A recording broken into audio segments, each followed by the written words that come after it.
میری عمر تو کٹ چکی ہے، جو باقی ہے وہ بھی رو دھو کے کٹ جائے گی، اب گڑے مردے اکھاڑنے سے کیا فائدہ۔ عبداللہ جذبات میں آ کر ایک ایسی بات کہہ بیٹھا تھا جس کا اظہار خطرے سے خالی نہ تھا، لیکن اب ملکوتی کی ماں کو مطمئن بھی کرنا تھا۔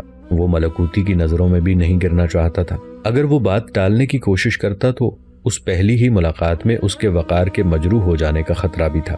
وہ خود تو ملکوتی کے قریب پہنچ ہی گیا تھا، لیکن ملکوتی نے اس سے جس طرح بے تکلفی اور لگاوٹ سے باتیں کی تھیں، اس سے یہ محسوس ہونے لگا تھا کہ شاید ملکوتی بھی اس کے قریب آنے کی کوشش کر رہی ہو۔ عبداللہ نے مجبوراً زبان کھولی، مگر ڈر ڈر کے۔ اس نے کہا، چچی جان، یہ ایک راز کی بات ہے، آپ وعدہ کریں کہ اس کا ذکر کسی سے نہ کریں گی تو میں کچھ باتیں آپ کو بتاؤں۔ ماں بولی، عبداللہ تم تاتاری ہو، میرے بیٹے کی مانند، اگر راز کھولنے سے تمہیں نقصان پہنچ رہا ہو تو میں تم سے کہتی ہوں کہ یہ راز ہمیشہ راز ہی رہے گا، میں یا ملکوتی اس کی کسی کو کانو کان خبر نہیں ہونے دیں گی۔ عبداللہ نے رازدارانہ انداز میں کہا، چچی جان، سمرقند اور ہرات میں جنگ ہونے والی ہے، سمرقند کا لشکر لڑائی کی تیاری کر رہا ہے، ہرات والوں نے ہماری سرحد میں گھس کر لوٹ مار کی ہے۔ مجھے اور عبداللہ کو والی ہرات کے پاس اس لیے بھیجا گیا کہ لوٹ مار کے مال کا مطالبہ کریں۔ والی ہرات نے لوٹ کا مال واپس کرنے کی بجائے امیر قزغن کو 300 گھوڑوں کا تحفہ بھیجا ہے۔ امیر قزغن اسے قبول نہیں کرے گا اور جنگ شروع ہو جائے گی۔ ملکوتی اور اس کی ماں اس خبر سے بہت خوفزدہ ہوئیں۔ ماں نے کہا کہ بیٹا، کوئی ایسی ترکیب نہیں ہو سکتی کہ یہ جنگ رک جائے، ذرا سی بات پر ہزاروں بندگان خدا کا خون بہہ جائے گا۔ چچی جان، جنگ تو ضرور ہوگی، اسے کوئی روک نہیں سکتا، عبداللہ نے صاف صاف کہہ دیا، لیکن آپ فکر نہ کریں، میں آپ لوگوں پر آنچ نہیں آنے دوں گا۔ مگر بیٹا، کیا پتا کسے شکست ہو؟ ماں نے ایک اصولی بات کہی، ہو سکتا ہے کہ تاتاری ہرات پر قبضہ کر لیں، اور یہ بھی ممکن ہے کہ ہرات کے افغان سمرقند تک پہنچ جائیں۔ نہیں چچی جان، ایسا نہیں ہوگا، عبداللہ نے زور دے کر کہا۔ والی ہرات کو سمرقند کی طاقت کا اندازہ نہیں ہے۔ اس وقت سمرقند کے دربار میں ایک ایسا تاتاری سردار موجود ہے جو ہرات تو کیا پورے ایران اور افغانستان کو فتح کر سکتا ہے۔ کیا وہ سمرقند کے حاکم کا بیٹا ہے؟ ماں نے دلچسپی سے پوچھا۔ بیٹے سے بھی بڑھ کر ہے چچی جان، عبداللہ نے جواب دیا، اس کا نام تیمور گورگانی ہے۔ سمرقند کے حاکم نے اپنی پوتی کی شادی اس سے کر دی ہے۔ اس وقت وہ 1000 جوان تاتاریوں کا سردار ہے۔ اس نے بڑے بڑے خود سر تاتاری سرداروں کے سر جھکا دیے ہیں۔ ہرات کی مہم کا سردار وہی ہوگا، اس کی سرداری فتح کا نشان بن جاتی ہے۔ عبداللہ نے اپنی باتوں سے ماں بیٹی کو سخت ہراساں کر دیا، ان کے چہروں کا رنگ اڑ گیا۔ اس نے یہ دیکھ کر فوراً کہا، آپ بالکل پریشان نہ ہو چچی جان، ہرات میں داخل ہوتے ہی میں اپنے آدمیوں کے ساتھ آپ کے مکان پر آ جاؤں گا، آپ کی طرف کوئی نگاہ بھی نہیں اٹھا سکے گا۔ عبداللہ اپنی رو میں اس طرح باتیں کر رہا تھا جیسے ہرات فتح ہو چکا ہے اور وہ فاتح کی حیثیت سے قلعہ ہرات کے بڑے پھاٹک سے ابھی داخل ہونے والا ہے۔ افغان شجاعت اور بہادری میں تاتاریوں سے کسی طرح کم نہ تھے، ان کی فوجی طاقت بھی ایسی نہ تھی کہ ہرات پر آسانی سے قبضہ کیا جا سکے۔ والی سمرقند کو افغانوں پر صرف اس وجہ سے فوقیت حاصل تھی کہ اس وقت تمام بڑے بڑے تاتاری سردار حاکم سمرقند کے جھنڈے کے نیچے جمع تھے، ورنہ اس سے پہلے والی ہرات تقریباً تمام تاتاری سرداروں کو فردن فردن شکست دے چکا تھا، یا کم از کم ان سے اپنی طاقت کا لوحہ منوا چکا تھا۔ دعوت ختم ہو گئی، لیکن عبداللہ کی باتوں نے ملکوتی اور اس کی ماں کو اس قدر خوفزدہ کر دیا تھا کہ اب وہ خاموش اور فکر مند رہنے لگی۔ عبداللہ جب تک ہرات میں رہا دوسرے تیسرے روز ان سے ملنے جاتا، لیکن اس نے اپنی غلطی سے ان کا سکون چھین لیا۔ وہ انہیں لاکھ تسلیاں دیتا، لیکن ملکوتی کچھ بجھی بجھی سی رہتی۔ والی سمرقند امیر قزغن کی پوتی الجائی خاتون سے تیمور کی شادی کیا ہوئی کہ اس کے لیے ترقی کی راہیں کھل گئیں۔ بوڑھا امیر قزغن ایک جوہر شناس حاکم تھا، اس کی عمر لڑائیاں لڑتے گزری تھی، بڑے بڑے سرداروں اور بہادروں کو اس نے زیر کیا تھا۔ لڑائی کے دوران ہی اس کی ایک آنکھ ضائع ہو گئی تھی۔ حکومت سمرقند کے اصل حاکم بلاد شمال کے چغتائی منگول تھے۔ منگول خان اعظم نے اپنی طرف سے امیر قزغن کو سمرقند کا حاکم مقرر کیا تھا، لیکن خان اعظم کے لالچی سردار اکثر سمرقند میں لوٹ مار کرنے گھس آتے تھے۔ یہ صورتحال امیر قزغن اور دوسرے تاتاری سرداروں کے لیے بڑی پریشان کن تھی۔ سمرقند کی حکومت کئی تاتاری سرداروں میں بٹی ہوئی تھی۔ خجند پر بایزید جلائر کی حکومت تھی، بلخ کا حاکم سلوغز اوجائی بوغائی تھا، شبرخان میں محمد خواجہ اپردی کی عملداری تھی، بدخشاں کے پہاڑوں کا سردار ختلان تھا، اور ارہنگ پر کیخسرو کا قبضہ تھا۔ یہ سب بڑے جنگجو اور بہادر تاتاری سردار تھے۔ ہر سردار کے پاس 10-10 ہزار سواروں کی فوج ہر وقت تیار رہتی تھی، لیکن مشکل یہ تھی کہ ان میں اتفاق نہیں تھا۔ وہ ہر وقت ایک دوسرے کے خلاف برسرے پیکار رہتے۔ تاتاری سرداروں کے آپس کے اختلافات سے شمال کا خانِ اعظم خوب فائدہ اٹھاتا اور جب چاہتا کسی علاقے کو طاقت و تاراج کرنا شروع کر دیتا۔ دوسرے سردار تماشا دیکھتے رہتے۔ امیر قزغن بڑا جہاں دیدہ سردار تھا۔ اس نے تمام تاتاری سرداروں کو خفیہ پیغام بھیجا کہ اگر مغلوں کے ان آئے روز کے حملوں سے بچنا چاہتے ہو تو میرا ساتھ دو، کیونکہ تاتاریوں کا متحدہ لشکر ہی مغلوں کا ڈٹ کر مقابلہ کر سکتا ہے۔ یہ بات تاتاری سرداروں کے دماغ میں بیٹھ گئی۔ ان سب نے اپنے جھگڑے دفن کر کے امیر قزغن کو اپنا سردار اعلیٰ تسلیم کر لیا۔ امیر قزغن نے فوراً خانِ اعظم کے خلاف بغاوت کر دی۔ مغلوں اور تاتاریوں میں بڑی زبردست جنگ ہوئی۔ دونوں طرف کے ہزاروں آدمی کام آئے۔ تاتاری اس قدر جم کے لڑے کہ مغلوں کے چھکے چھوٹ گئے۔ اسی دوران خانِ اعظم مر گیا۔ نئے خانِ اعظم نے امیر قزغن کو صلح کا پیغام دیا اور اسے سمرقند کا خود مختار حاکم تسلیم کر لیا۔ اس طرح امیر قزغن نہ صرف سمرقند بلکہ تاتاریوں کا بھی حاکم بن گیا۔ تاتاریوں میں یہ صفت تھی کہ جب وہ کسی کو اپنا سردار تسلیم کر لیتے تو پھر اس کے حکم کی بے چون و چرا تعمیل کرتے۔ امیر قزغن کے حاکم سمرقند ہو جانے سے شمال کے مغلوں کا ہمیشہ کے لیے خطرہ ختم ہو گیا اور ہر سردار اپنے علاقے میں آرام و سکون سے حکومت کرنے لگا۔ تیمور جب اپنا گھوڑا چمکارتا امیر قزغن کے سامنے آتا تو اسے دیکھ کر امیر کو اپنی جوانی یاد آ جاتی۔ وہ تیمور کے پیکر میں اپنی شبیہ دیکھتا۔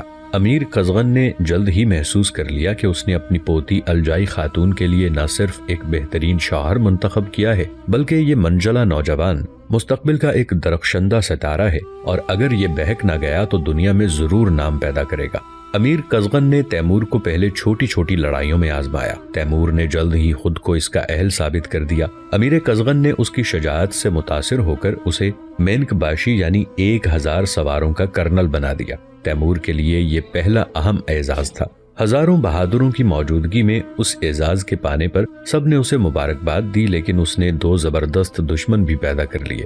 ایک دشمن اس کا چچا حاجی برلاس تھا اور دوسرا بایزید جلائر۔ بایزید خجند کا حاکم تھا اور امیر قزغن کے بعد حاکم سمرقند ہونے کے خواب دیکھ رہا تھا۔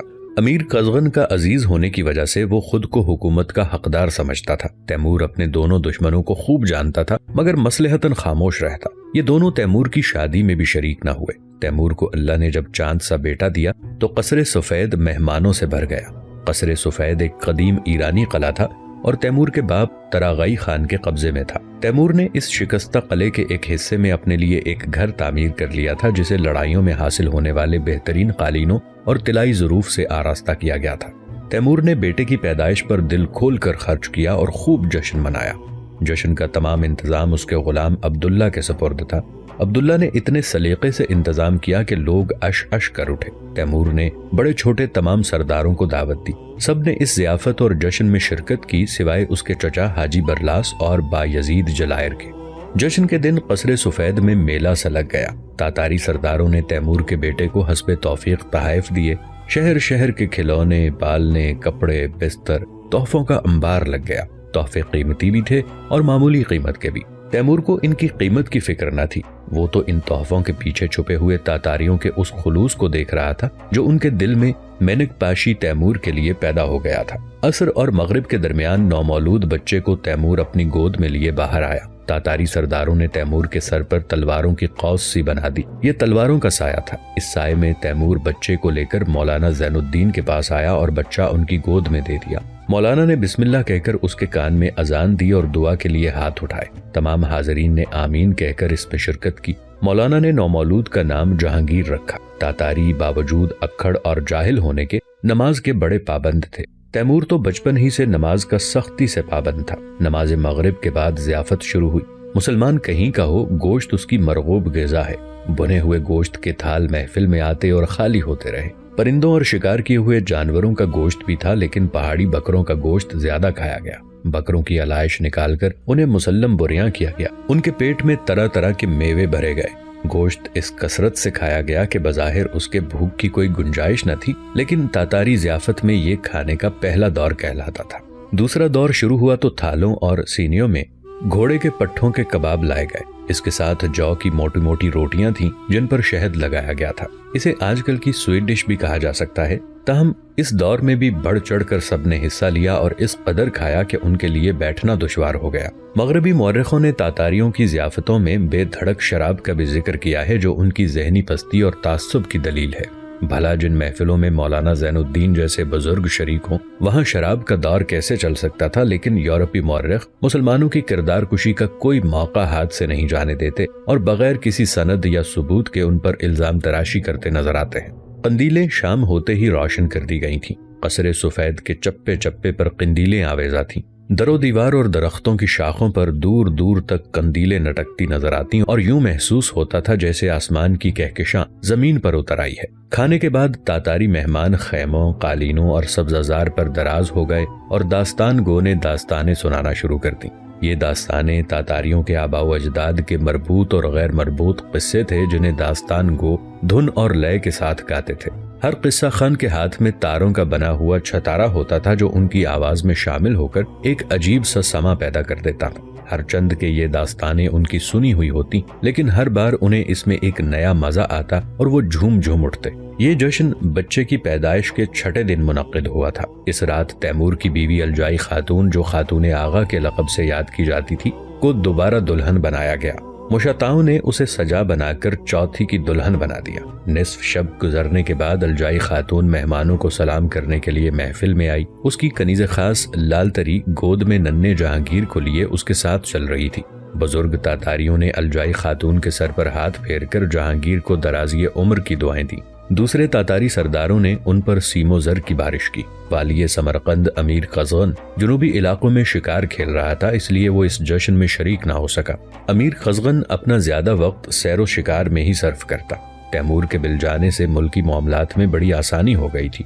اس نے اس ذہین اور نڈر جوان کی صلاحیتوں سے پورا فائدہ اٹھانے کا ارادہ کر لیا تھا۔ اس کے بڑے بیٹے مسلح کا انتقال ہو چکا تھا اور پوتا یعنی الجائی خاتون کا بھائی افغانستان کے شمالی علاقے کا حاکم تھا۔ امیر قزغن کا چھوٹا بیٹا، جس کا نام بھی اتفاق سے عبداللہ ہی تھا، ابھی کم سن تھا۔ اب لے دے کے تیمور ہی اس کے سب سے زیادہ قریب تھا۔ امیر قزغن نے سمرقند واپس آ کر نئی فتوحات کا منصوبہ بنایا۔ اس نے پہلے تیمور کو مغربی صحرا کی طرف روانہ کیا۔ تیمور تو ایسے موقعوں کی تلاش ہی میں رہتا تھا۔ وہ 5000 سواروں کے ساتھ، جن میں سے اس کا 1000 کا ذاتی رسالہ بھی شامل تھا، مغربی صحرا میں جا گھسا اور ان لوگوں کی خوب پٹائی کی جو آئے دن سمرقند کی سرحدوں میں گھس کر لوٹ مار کیا کرتے تھے۔ یہ لٹیرے کچھ تو تیمور کے لشکر کے ہاتھوں مارے گئے اور باقی دور دور بھاگ گئے۔ پھر انہوں نے سرحد پر فتنہ پیدا کرنے کی کوشش نہ کی۔ جب تیمور مغربی صحرا سے کامیاب و کامران لٹیروں کے چند سرداروں کو گرفتار کر کے امیر قزغن کے دربار میں پہنچا تو امیر نے اسے اٹھ کر گلے لگایا اور کہا کہ کیوں نہ ہو تیمور، تو گورگان اعظم کی اولاد میں سے ہے۔ پھر ایک لمحے کے لیے ٹھہر کے کہا، حکومت کا حق صرف اسے حاصل ہے جس کی تلوار میں زور ہو، اور تیمور نے امیر قزغن کی یہ بات ہمیشہ کے لیے گرہ میں باندھ لی۔ امیر قزغن کو مغربی صحرا کی طرف سے اطمینان ہوا تو اب اس کی نظر ہرات پر پڑی۔ ہرات کے حاکم ملک معز الدین حسین اور اس میں دیرینہ دشمنی چلی آ رہی تھی۔ دونوں میں کئی معرکے ہو چکے تھے، کبھی سرحدی جھڑپیں ہوتی تو کبھی کھلے میدان میں بے مقصد مقابلہ ہوتا۔ اس دور میں تمام لڑائیاں بے مقصد ہی ہوا کرتی تھیں۔ حملہ آور کا مقصد محض تاخت و تاراج ہوتا، مخالف کے گھوڑے پکڑے جاتے، سامان لوٹ لیا جاتا، پھر دونوں طرف خاموشی چھا جاتی۔ ملک گیری یا دوسرے کے علاقے پر قبضہ کرنے کا وہ تصور بھی نہ کرتے تھے۔ ادھر لڑائی ختم ہوتی، ادھر دونوں فریق اپنے اپنے علاقوں میں واپس چلے جاتے۔ امیر قزغن اور ملک معز الدین کے مقابلے اکثر برابر رہتے، لیکن یہ حقیقت تھی کہ والی ہرات کا پلہ تمام لڑائیوں میں بھاری رہا تھا۔ تاہم یہ اس وقت کا ذکر ہے جب تاتاری سردار منتشر حالت میں تھے، ان کی کوئی مرکزی حکومت نہ تھی۔ اب صورتحال تبدیل ہو چکی تھی۔ امیر قزغن میں اتنی طاقت پیدا ہو گئی تھی کہ اس نے شمال کے خان اعظم کو آنکھیں دکھا کر سمرقند پر اپنی حاکمیت تسلیم کروا لی تھی۔ امیر قزغن اور ملک معز الدین میں کئی بار پہلے صلح کا معاہدہ ہوا تھا جس کی پابندی دونوں حکمران کر رہے تھے، لیکن سرحد پر غیر سرکاری جھڑپیں اکثر و بیشتر ہوتی رہتی تھیں۔ پھر ایک دن ہرات کی سرحد سے ملنے والے سمرقندی علاقے کے کچھ سردار امیر قزغن کے دربار میں آئے اور انہوں نے دربار میں بڑا واویلا مچایا۔ ان کے 200 گھوڑے اور بہت سا سامان ہرات والے لوٹ کر لے گئے تھے۔ امیر قزغن اگر پہلے جیسا تنہا ہوتا تو شاید وہ ضبط کر جاتا اور انہیں کچھ لے دے کے رخصت کر دیتا، مگر یہ اس کی انا کا سوال تھا۔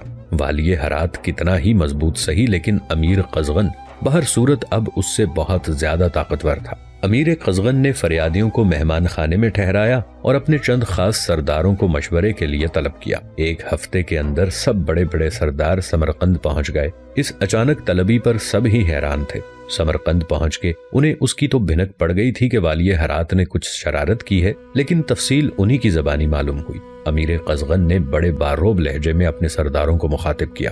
اے گورگان، ترکمان اور اغر قوم کے جالو، تم سے تاتاریوں کی عزت قائم ہے۔ تم نے ہی بلاد شمال کے خان اعظم کو ناکوں چنے چبوائے تھے، آج تمہیں پھر للکارا گیا ہے۔ دشمن اپنی محفوظ سرحدوں اور مضبوط قلعوں پر نازا ہیں، لیکن تاتاری اب پہلے جیسے کمزور نہیں، ان میں انتشار نہیں، وہ ایک جھنڈے کے نیچے جمع ہو چکے ہیں۔ یہ ہمارے اتفاق اور اتحاد کی برکت ہے کہ ہم نے چنگیزی خان اعظم کو اس کی شمالی سرحدوں میں محدود کر دیا ہے۔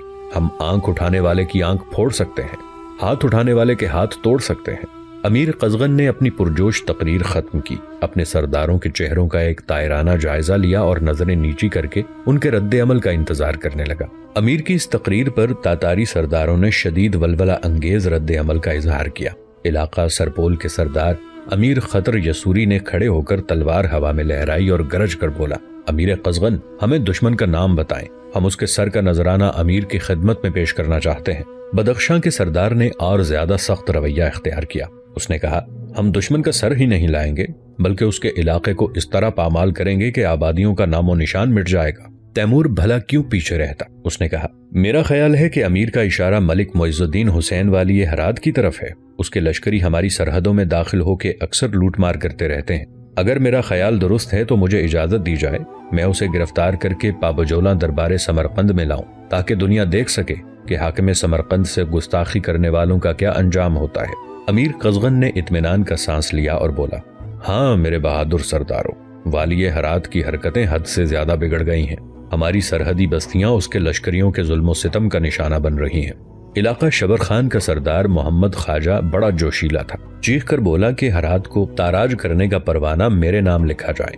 میں ملک معز الدین کو ایسی سزا دوں گا کہ اس کی 7 پشتیں یاد رکھیں گی۔ امیر قزغن نے جواب دیا، میں اپنے سرداروں کے جوش اور جذبے سے بہت خوش ہوں، لیکن اب تاتاریوں نے سمرقند میں ایک مرکزی حکومت قائم کر لی ہے، اس لیے حکومت کا کام حکومت کی سطح پر ہونا چاہیے، تاکہ والی ہرات یہ نہ کہہ سکے کہ اچانک حملہ کیا گیا۔ ہم دشمن کو للکار کر مارنا چاہتے ہیں، جنگ ہرات کی سرزمین پر ہونی چاہیے۔ ہم امیر قزغن کے حکم کے منتظر ہیں۔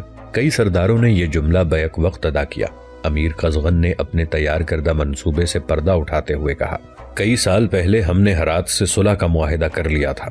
ہم اس معاہدے کی پابندی کرتے ہوئے پہلے والی ہرات سے 200 گھوڑوں اور لوٹے ہوئے سامان کی واپسی کا مطالبہ کریں گے۔ جن لوگوں کے گھوڑے اور سامان ہرات والے زبردستی لے گئے ہیں، وہ سمرقند میں فریاد لے کر آئے ہیں۔ اگر والی ہرات نے گھوڑے اور سامان واپس کر دیا اور لٹیروں کو ہمارے دربار میں گرفتار کر کے بھجوا دیا تو ہم سمجھیں گے کہ والی ہرات کو ہماری طاقت کا اندازہ ہے۔ اگر اس نے انکار کیا تو پھر ہرات کا فیصلہ تلوار سے ہوگا۔ امیر قزغن کی اس رائے سے ہر سردار نے اتفاق کیا۔ امیر نے سرداروں کو اپنے علاقوں میں واپس جانے کی اجازت دی تاکہ وہ جنگ کی تیاری کر سکیں۔ پھر امیر قزغن نے تیمور سے 2 معتبر آدمی طلب کیے جو اس کا پیغام لے کر ہرات جانے کے اہل ہوں۔ تیمور نے اپنے وفادار غلام عبداللہ اور دوسرے جوان جس کا نام بھی عبداللہ تھا اس خدمت کے لیے پیش کیا۔ امیر قزغن نے ان دونوں کے ذریعے والی ہرات کو زبانی پیغام بھجوایا۔ دونوں قاصد یا سفیر ہرات جانے لگے تو امیر قزغن نے تیمور سے کہا، والی ہرات ہمارے پیغام کا جو جواب دے گا اس کا ہمیں علم ہے، تم کوچ کی تیاری کرو، ہرات کا مارکا تمہیں کو سر کرنا ہے۔ اور تیمور جنگی تیاریوں میں مصروف ہو گیا۔ ہرات سے ابھی جواب نہیں آیا تھا کہ امیر قزغن نے تیمور کے 1000 دستے کو تاتاری لشکر کا مقدمۃ الجیش بنا دیا۔ مقدمۃ الجیش یا ہراول دستہ لشکر کے آگے آگے چلتا تھا۔ اس دستے کی سرداری بھی تیمور کے سپرد تھی۔ تیمور کے دستے میں جو سوار شامل تھے وہ تمام کے تمام نوعمر جوان تھے۔ تیمور خود بھی جوان تھا، اس لیے اس نے اپنے دستے میں چھانٹ چھانٹ کر جوانوں کو شامل کیا تھا۔ وہ نئے خون پر زیادہ اعتماد کرتا تھا۔ اس کا کہنا تھا کہ اگر سازشوں سے بچنا چاہتے ہو تو فوج میں نوجوانوں کو بھرتی کرو۔ وہ اپنے 1000 جوانوں کے ناموں کی فہرست اپنے ساتھ رکھتا۔ یہ جوان بھی اس پر جان نچھاور کرنے پر آمادہ رہتے۔ تیمور کھانے پر بیٹھتا تو 2-4 سواروں کو ضرور اپنے ساتھ دسترخوان پر بٹھاتا۔ کبھی کبھی وہ اپنے جوانوں کی ضیافت بھی کرتا، قصر سفید میں شاندار ضیافتیں دیتا۔ یہ کام اسے بہت پسند تھا۔ امیر قزغن کے پیغام کے جواب میں تیمور کا خانہ زاد غلام عبداللہ گھوڑوں کا تحفہ لے کر سمرقند کے امیر قزغن کو جب اس کی خبر ہوئی تو وہ چراغ پا ہو گیا۔ قزغن نے کہا، ملک معز الدین نے ہماری توہین کی ہے، کیا ہم فقیر ہیں جو گھوڑوں کا تحفہ قبول کریں؟ تیمور نے جواب دیا، میں پوری طرح تیار ہوں، بس آپ کا حکم چاہیے۔ امیر قزغن سوچ میں ڈوب گیا، پھر سر اٹھا کر پوچھا، گھوڑے لے کر ان کا کوئی سردار آیا ہے تو اسے بلاؤ، شاید اس سے کوئی کام کی بات معلوم ہو۔